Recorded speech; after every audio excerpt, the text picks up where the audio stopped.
Hi everyone, आज ये 18 जनवरी 2026 के इम्पोर्टेंट करंट अफेयर को डिस्कस करते हैं। So let's get started without any further delay.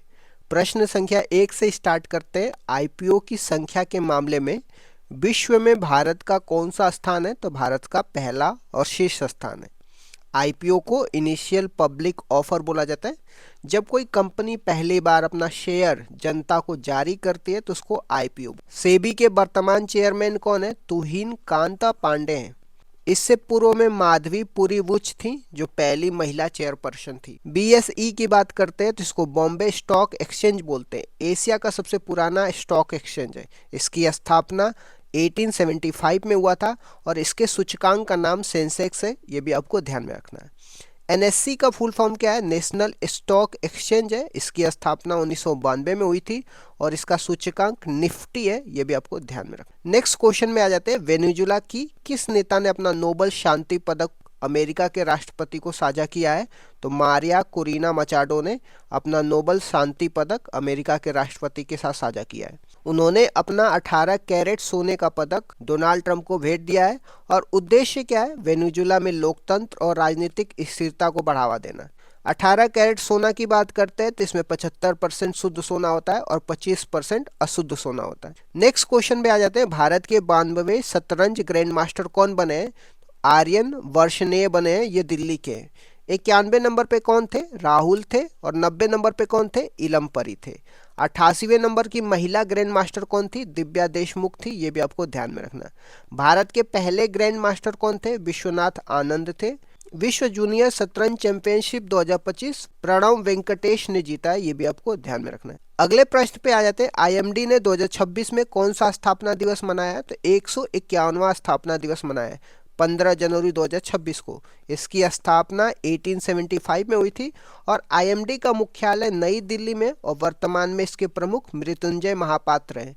IMD की बात करते हैं तो किस मंत्रालय के अंतर्गत आता है? तो पृथ्वी विज्ञान मंत्रालय के अंतर्गत आता है। तो ये आईएमडी की बात करते हैं किस मंत्रालय के अंतर्गत आता है? तो पृथ्वी विज्ञान मंत्रालय के अंतर्गत आता है, ये भी आपको ध्यान में रखना है। नेक्स्ट क्वेश्चन पे आ जाते हैं। निशस्त्रीकरण मामले के सलाहकार बोर्ड के पहले भारतीय अध्यक्ष कौन बने हैं?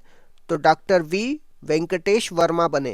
बोर्ड की स्थापना की बात करते हैं तो 1978 में हुआ था और यह संयुक्त राष्ट्र महासचिव को सलाह देता है, ये भी आपको ध्यान में रखना है। नेक्स्ट क्वेश्चन पे आ जाते हैं। रिस्पॉन्सिबल नेशन इंडेक्स किसने लॉन्च किया है? वर्ल्ड इंटेलेक्चुअल फाउंडेशन ने लॉन्च किया है।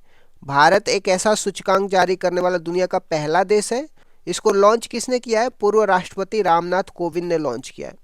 नेक्स्ट क्वेश्चन पे आ जाते हैं। किस कंपनी के यान से मेडिकल इमरजेंसी के कारण ISS क्रू की वापसी हुई है? तो स्पेसएक्स कंपनी के। स्पेसएक्स कंपनी के यान से मेडिकल इमरजेंसी के कारण ISS क्रू की वापसी हुई है। ड्रैगन एंडेवर कैप्सूल से 4 अंतरिक्ष यात्रियों को वापस लाया गया है।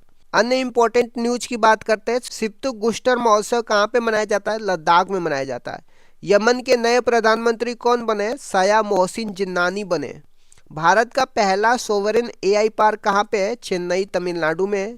नमो बुक फेस्ट की बात करते हैं। डॉक्टर जितेंद्र सिंह द्वारा 2 पुस्तकें लॉन्च की गई है, जैन भी बनो और महात्मा।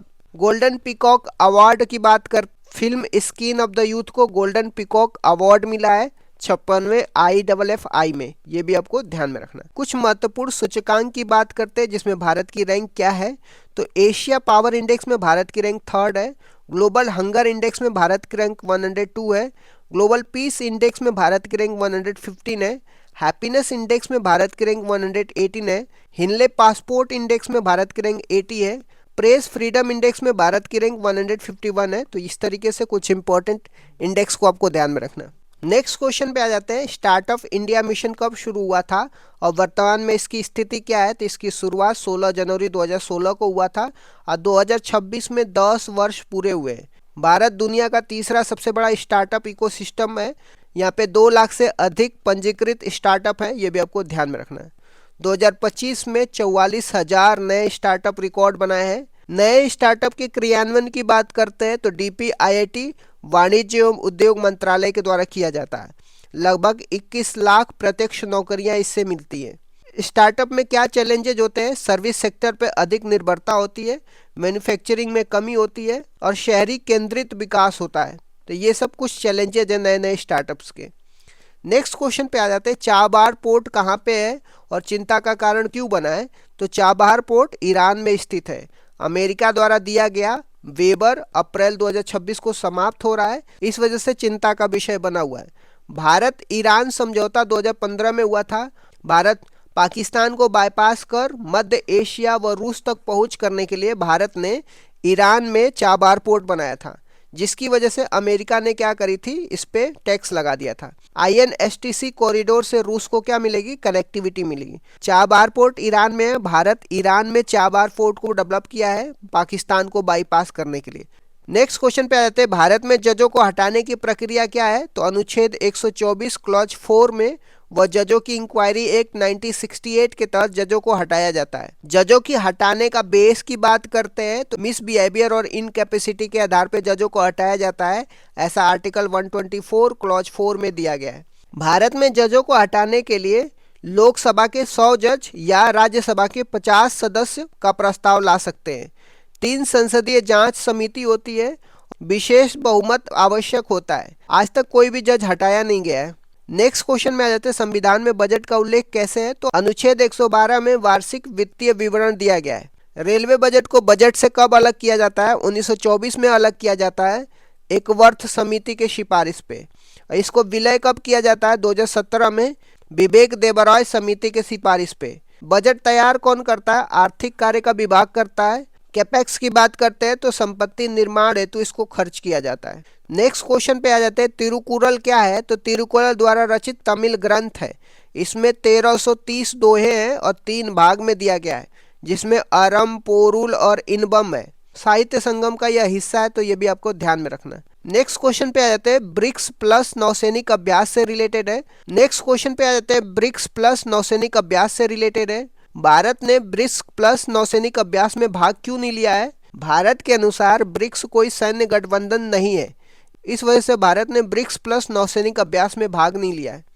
ईरान, रूस और चीन ने इसमें भाग लिया है। भारत अमेरिका चीन संतुलन बनाए रखना चाहता है, इस वजह से भारत ने ब्रिक्स प्लस नौसैनिक अभ्यास में भाग नहीं लिया। कांगो बेसिन की बात करते हैं तो इसमें कैमरून शामिल है। सैन्य तख्तापलट किन देशों में हुआ है? तो जिसमें चाड, गिनी, माली और सूडान आता है, इनमें सैन्य तख्तापलट हुआ है। वेंचर कैपिटल की बात करते हैं, स्टार्टअप को दी जाने वाली दीर्घकालिक पूंजी को वेंचर कैपिटल बोला जाता है। इस तरीके से मैंने कुछ इंपॉर्टेंट करंट अफेयर को डिस्कस कर दिया। Thank you so much guys, keep loving, keep supporting, bye bye.